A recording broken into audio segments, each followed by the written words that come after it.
부활절이지만 우리 마음이 많이 무겁습니다. 아마도 제 기억에는 가장 마음이 아픈 부활절이 아닌가 생각을 합니다. 저는 전후 세대이기 때문에 그 이후에 이만큼이나 마음이 무겁게 부활절을 맞이한 기억이 없습니다. 여러분도 그러시지 않을까 생각합니다. 정말 우리 온 국민이 마음이 아프고 또 우울하고 또 많이들 우셨을 것입니다. 이런 일이 어떻게 일어날 수 있는가? 어떻게 해야 될까? 절망스러운 그런 순간들이 많이 있습니다. 우리가 정말 어리석다라는 생각을 하고 또 무력감을 느끼는 그러한 시간들입니다. 우리가 할 수 있는 일은 기도하는 일과 또 도울 수 있는 길을 돕는 일이다 생각을 합니다. 그렇지만 이 부활절의 아침에 또한 우리가 이러한 모든 죄와 어둠과 죽음과 슬픔을 이기시고 부활하신 예수 그리스도에게 나와 그를 바라보는 시간이 되었으면 좋겠습니다. 우리가 지난 종려주일 말씀에서 그리스도의 십자가는 저주의 십자가였다 이야기했습니다.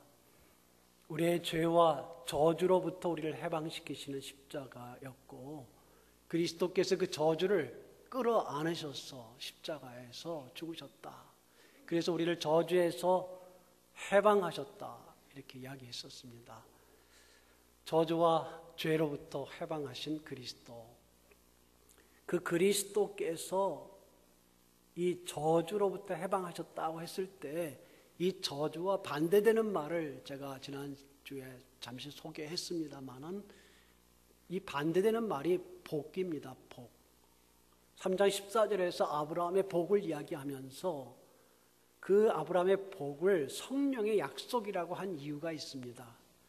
그것은 아브라함의 복이 아브라함이 받았던 물질이나 세상적인 복이 아니라 아브라함이 받았던 그 복, 아브라함의 복 또는 아브라함으로 말미암아 주어지는 복은 믿음으로 의롭다 여김을 받는 그런 복이었기 때문입니다.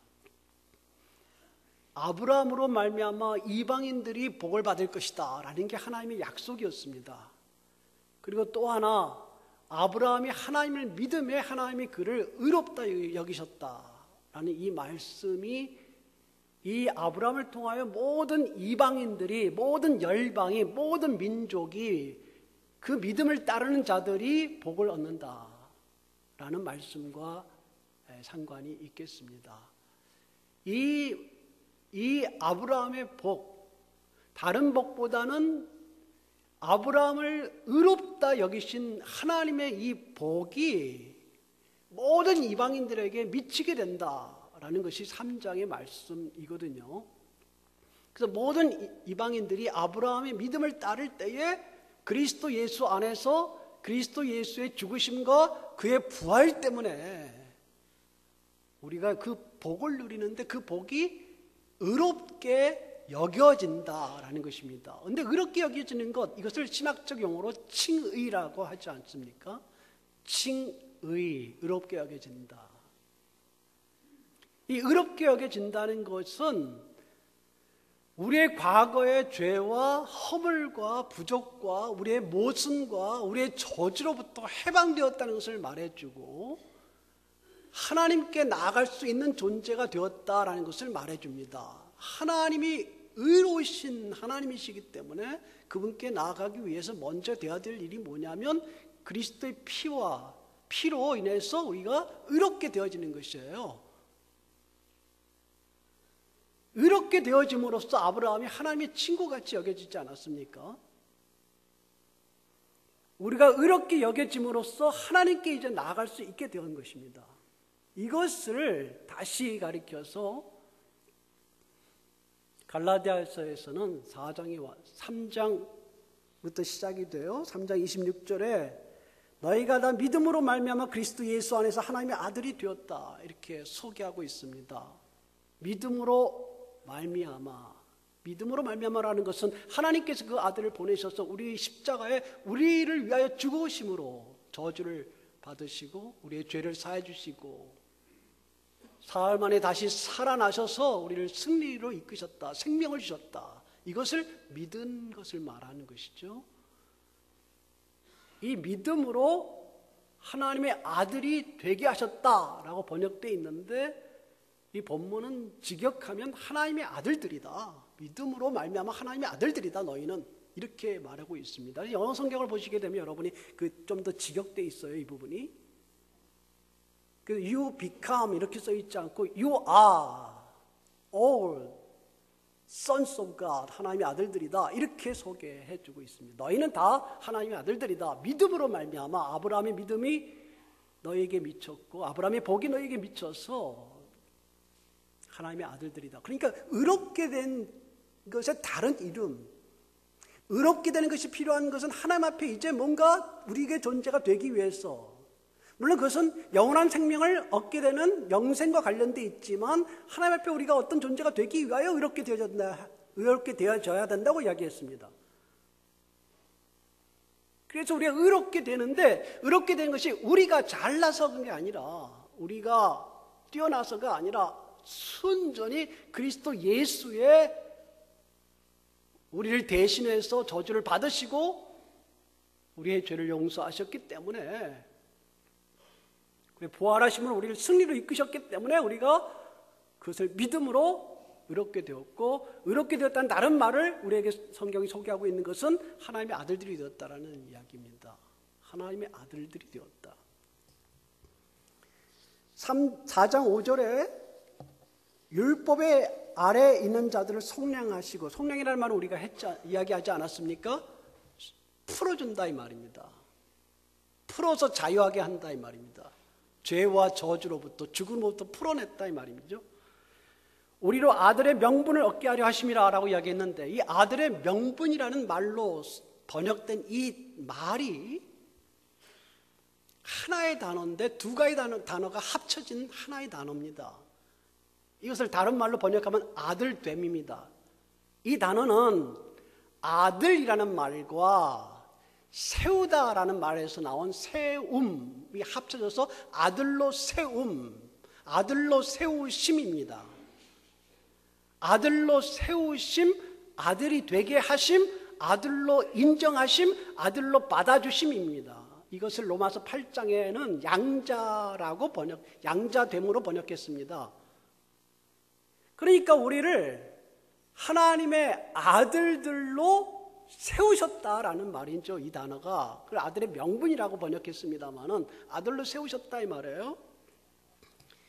이 아들로 세우셨다라는 이 단어, 아들의 세우심, 아들됨이라는 이 단어를 로나이다 사전은 뭐라고 이것을 설명하고 있냐면 본래 자식이 아닌 자를 법적으로 공식적으로 자식으로 인정하여 자식의 권리와 상속자의 권한을 준 것이다. 주는 일이다. 이렇게 설명을 하고 있습니다. 그러니까 이 아들됨이란 아들의 권리와 상속자의 권한, 원래 우리 게 아닌데 하나님이 우리를 아들로 되게 하심으로 이 아들됨이 일어남으로 하나님께서 이렇게 만드심으로 우리가 아들의 권리를 가지게 됐고 상속자, 하나님 나라의 상속자의 권한을 가지게 됐다는 거예요. 우리가 겨우 하나님의 아들이 된 게 아니다는 뜻입니다.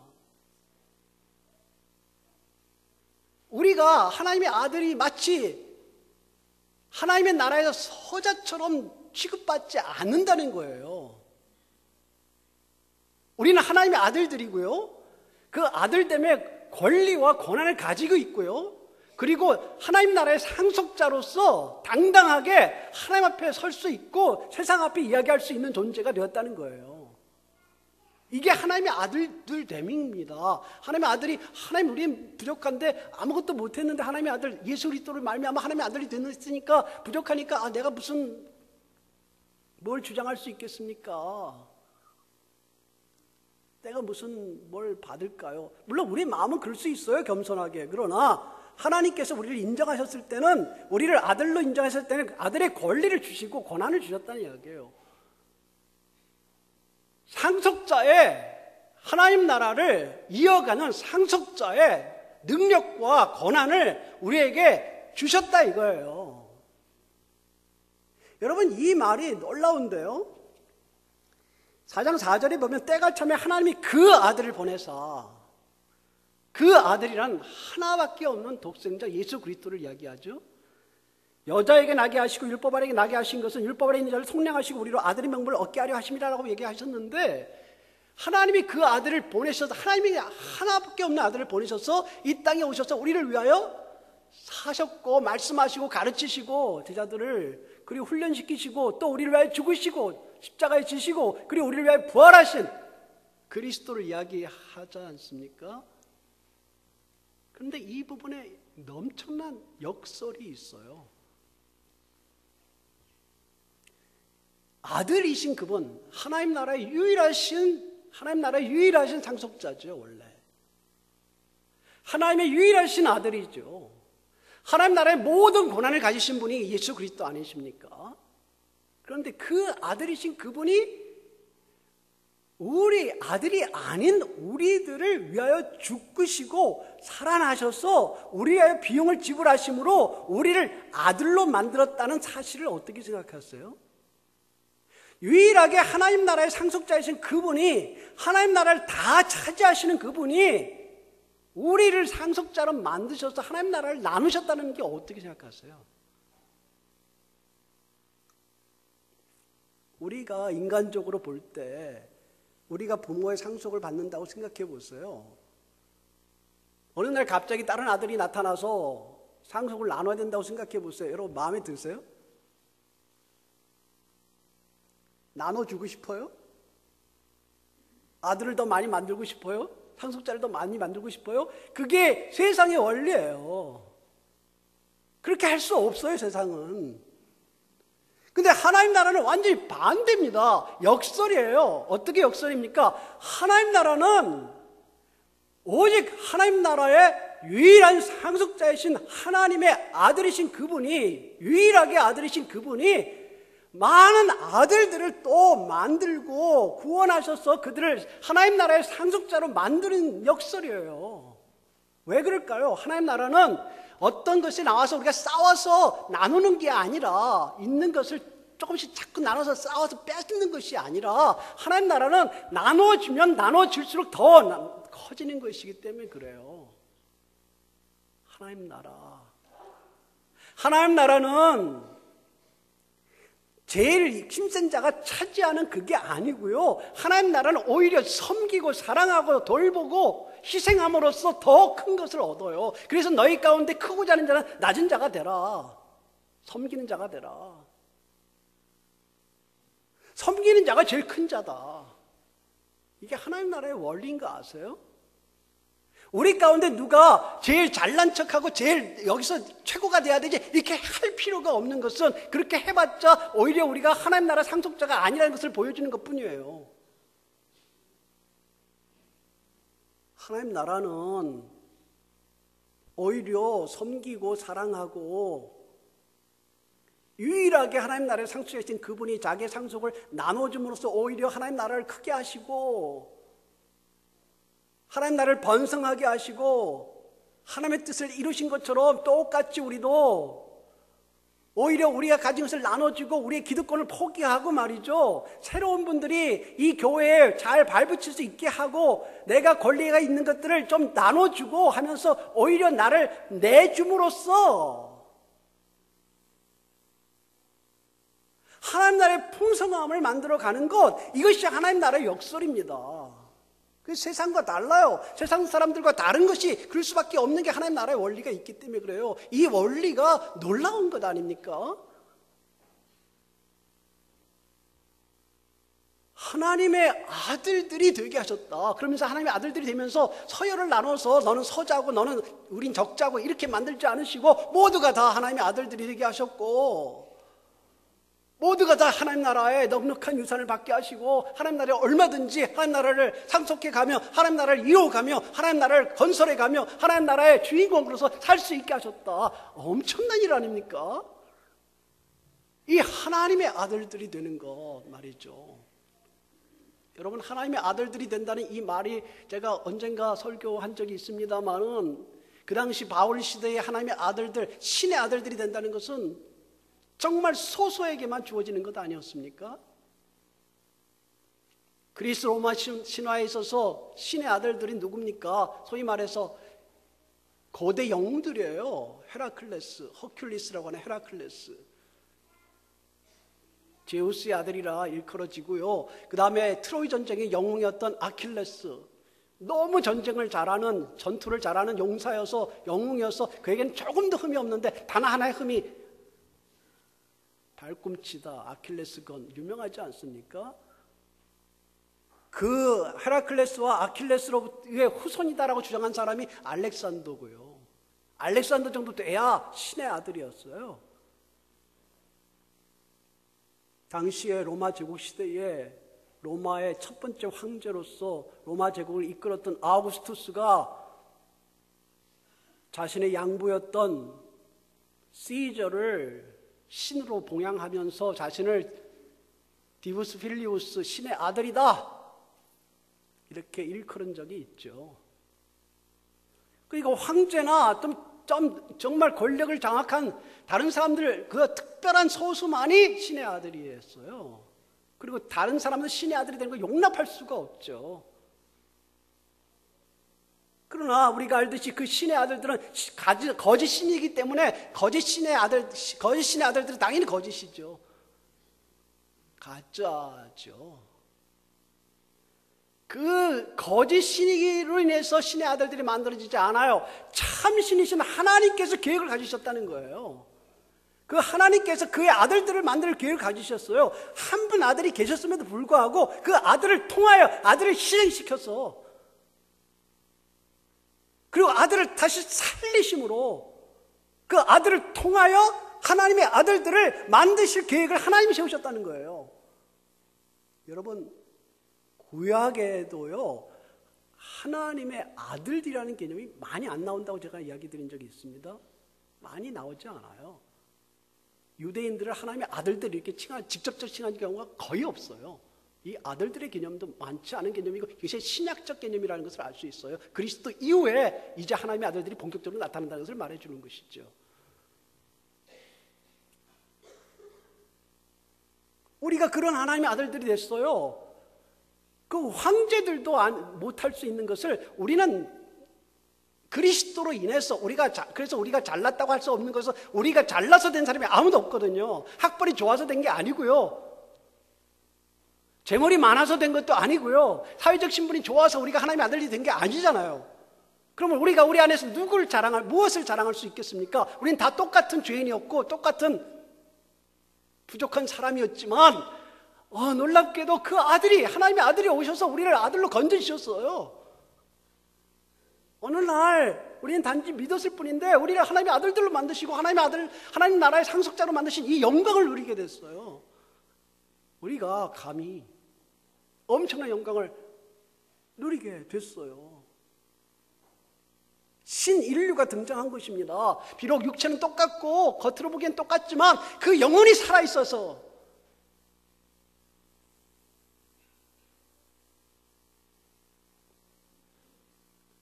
생명을 가지고 있어서 그 안에 하나님의 아들들로 나타난 사람들이 생겼다 이 말입니다. 이것이 바로 여러분입니다.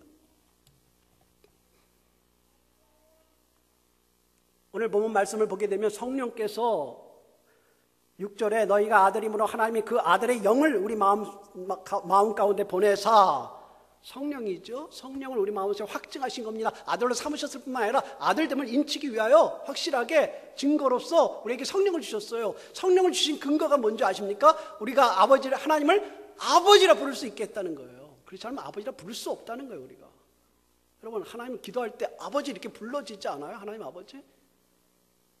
여기서 아빠, 아버지라고 그랬는데 아빠라는 말은 유대인들이 말하는 말이고요. 아람어로 아빠라고요.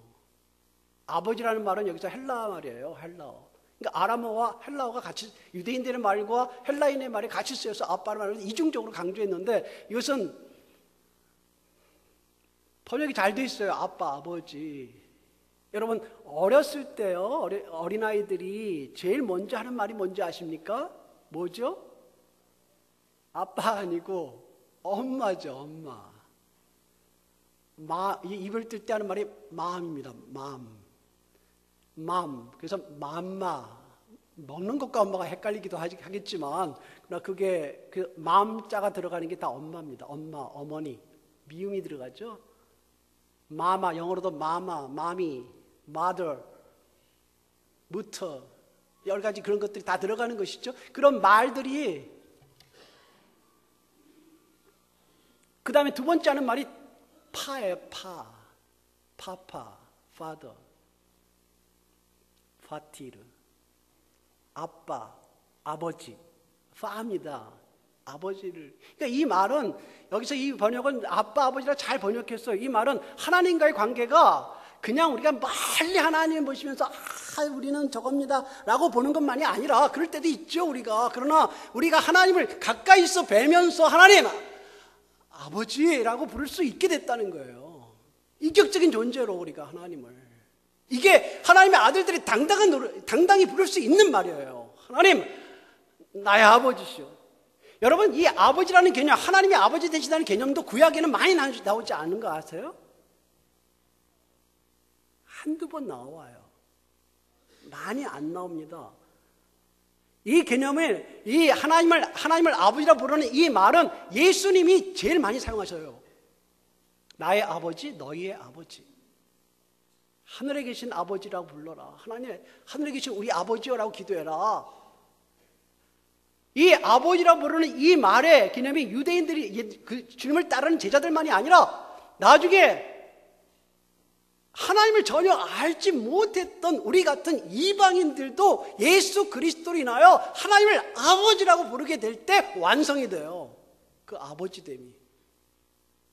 그걸 예수님께서 우리에게 가르쳐 주셨을 뿐만 아니라 하나님께서 의도하셨던 거예요. 이제 아들들을 만들겠다. 여러분은 그러니까 다 아들들이에요. 딸들도 되고 아들도 되고. 너무 서운해하지 마세요.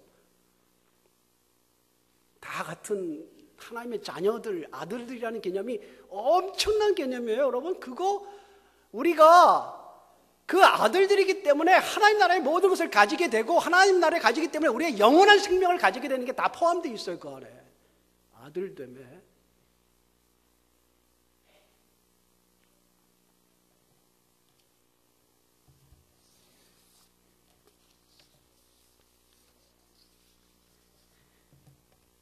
여러분 그 아들됨과 관련해서 우리가 잘 알고 있는 그 있지 않습니까? 그 배너 이야기 있지 않습니까?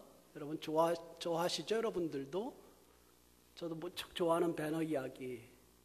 영화를 여러 번 보았습니다. 배너 늘 그 생각이 들어요. 주다 배너가 유대 지주로 있다가 그 어렸을 때 소꿉친구였던 로마군 사령관으로 메살라에게 배반을 당하고 어머니와 동생은 지하 감옥 속에 갇히게 되고 자신은 노예선으로 팔려가지 않습니까? 그리고 우여곡절 속에 그가 이제 침몰하는 배에서 그 장군 아리우스를 건져내죠. 그리고 그 아리우스의 양자가 되지 않습니까? 그 양자가 된 후에 그가 반지를 받죠. 그 반지를 갖고 유대로 돌아와서 메살라에게 편지를 보낼 때 그가 인을 딱 치지 않습니까? 그는 비록 양자였지만 이제 누굽니까? 퀸투스 아리우스 가문의 적통한 상속자예요. 우리가 이 반지가 있어요. 안 보이세요? 안 보이죠? 눈으로 보입니까? 여러분 아셔야 돼요. 이 반지가 있어요. 우리는 하나님의 아들의 반지가. 그 하나님의 아들이라는 그 반지가 이 손에 껴져 있지 않지만 우리는 신비에 우리 가슴 속에 성령으로 인쳐 있어요. 이걸 잊지 말고 사시란 말이에요. 하나님의 아들됨을. 그래서 이 오늘 말씀 속에 중요한 개념이 나오는데 우리가 하나님의 아들들이라는 이 말씀이 3장과 4장의 말씀, 4장과 5장의 말씀 속에서 계속 강조되면서 이 아들됨을 이야기할 때 반대되는 개념을 종으로 소개합니다.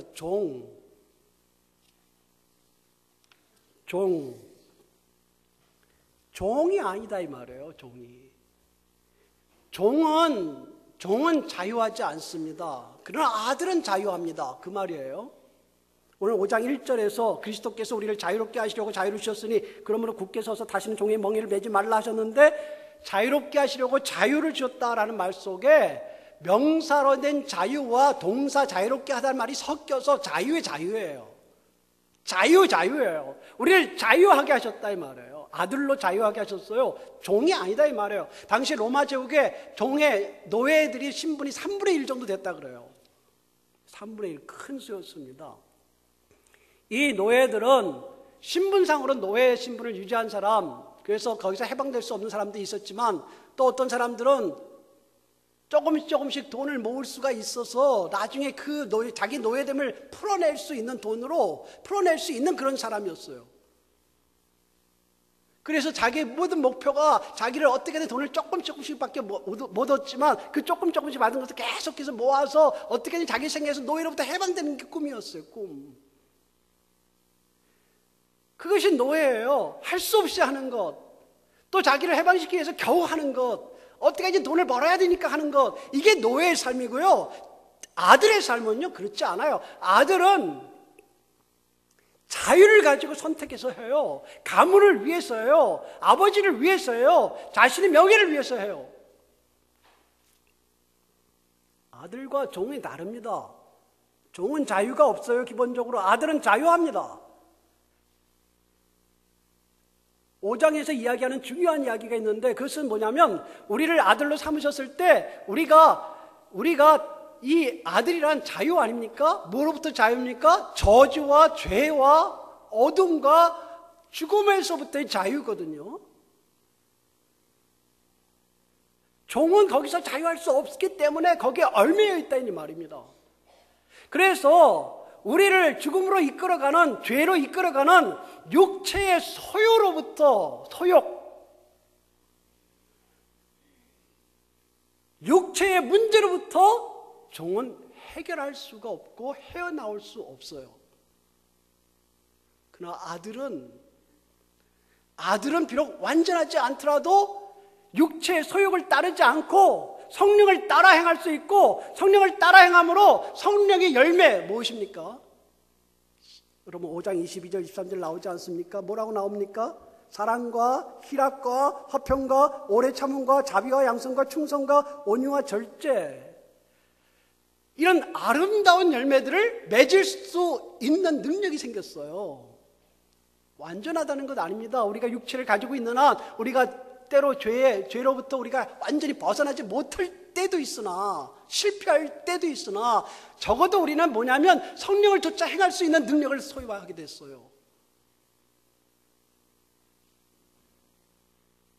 성령의 아름다운 열매를 맺을 수 있는 능력이 생겼어요. 하나님의 아들들이기 때문에, 하나님의 아들들이 자유를 얻었기 때문에 그렇습니다. 더 이상 거기에 노예가 돼서 거기에서만 속박해서 벗어날 수 없는 존재가 아니라 이제 자유하게, 오히려 자유로 하나님의 나라 일들을 감당할 수 있는 능력을 받게 됐다니까요. 우린 그런 사람들이 됐습니다. 사랑을 선택할 수 있고요, 용서할 수 있고요. 없어요? 할 수 있는 능력이 우리에게 생긴 겁니다. 못했는데 평화를 이룰 수 있고요, 진정한 기쁨을 누릴 수 있고요, 오래 참음을 행할 수 있고요, 절제할 수도 있고요, 자비와 양선, 선을 행할 수 있고요. 정말 그런 자유, 그걸 선택할 수 있는 능력이 생겼어요. 육체의 소욕의 노예가 돼서 내게 이기심을 하고 내 마음대로만, 그것에서 벗어나지 못해서 다른 사람을 보지 못하는 그러한 노예적인 삶이 아니다, 이 말이에요, 이제는. 여러분, 인재라고 했잖아요. 우리가 이번 사건을. 그렇게들 보잖아요. 인재가 무엇입니까? 인재가 책임 있는 자들이 그 역할을 하지 않은 것 아닙니까? 왜 책임 있는 자들이 그 역할을 못하는 것일까요? 그 소욕에서 벗어나지 못하거든요. 당장 내가 살고 싶거든요. 당장 살지 않아도 영원히 사는 길이 있다는 걸 알면 당장 살지 않고 다른 사람을 위해서 살 수 있지 않아요? 그게 안 되는 이유가 뭐죠? 벗어날 수 없거든요. 죽음의 그 두려움에서.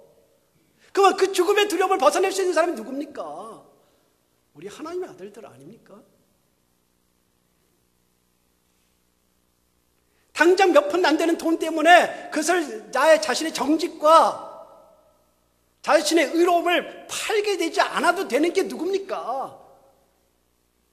우리에게 맡겨진 일들을 잘 감당하고 믿음으로 잘 감당하고 성실하게 잘 감당하고 다른 사람들을 위해서 오히려 내가 맡겨진 일들을 잘 수행하겠다라고 애를 쓰고 헌신할 수 있는 사람들이 누굽니까, 여러분?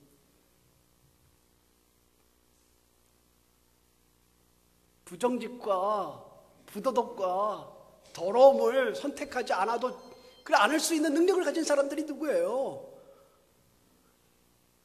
오히려 우리가 서로 사랑하고 섬기고 다른 사람에서 위해주고 다른 사람이 알아주지 않아도 내가 해야 될 일들은 감당하고 시간이 많이 걸려도 철저하게 해낼 수 있는 사람들이 누굽니까? 여러분 아닙니까? 하나님의 아들들이 아닙니까? 하늘의 소망을 두고 있는 우리가 아닙니까? 육체의 소욕과 정욕과 육체가 요구하는 것을 과감하게 물리치고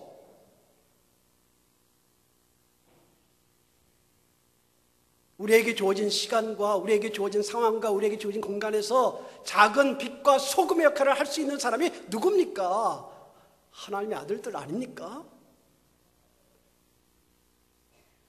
사회가 어두워져 가고 무책임해져 가고 사회가 남의 잘못을 블레임하면서 자기의 잘못을 인정하지 않는 상황으로 간다 할지라도 참으로 우리가 겸손하게 우리가 조용히 우리의 할 일들을 감당할 수 있는 사람들이 누굽니까? 하나님의 아들들입니다. 왜? 우리가 이 땅에 사는 것이 다가 아닌 것을 알고 있고 이 땅에서 받는 것이 다가 아닌 것을 알고 있기 때문에 이 땅에서 조금 더 받는 것이 우리가 더 잘 사는 것이 아니라는 것을 알고 있는 사람들이죠. 이 영광 아닙니까? 영광. 누가 알아줘서 내가 하는 것이 아니라 우리는 하나님을 섬기고 하나님의 아들들이고 영생을 바라보는 사람들이니까 가능한 것 아닙니까? 사회가 우리를 필요로 합니다. 사회가 울고 있어요. 하나님의 아들들이 나타나질 않아요. 보이려고 하라는 게 아니라 우리가 있는 작은 곳에서 이것이 오늘 이 항해나 배의 문제만입니까? 우리 전체 한국교회, 한국 사회의 전체적인 문제는 아닙니까? 우리 그리스도인들이 자신을 드러내려고 하고 명예를 추구하려고 하고 돈 몇 푼 때문에 자기의 의를 버리려고 하는 그런 일들이 아니라 하나님 나라의 역사를 섬기는 자가 그리스도를 닮는 자고 섬기는 자가 하나님의 아들이다. 섬기는 자가 남을 위해서 희생하는 자가 남을 위해서 사랑하는 자가 하늘나라에서 정말 인정받는 자다라는 이 중요한 역사를 우리 육체로부터 우리가 소욕을 가지고 있으나 우리가 완전히 벗어날 수는 없으나 이미 우리는 기본적으로 벗어난 존재니까 능히 이길 수 있고 싸울 수 있고 노력할 수 있다. 성령을 의지해서 우리가 해낼 수 있다라고 믿을 수 있고 그렇게 할 수 있는 사람들 나서야 돼요.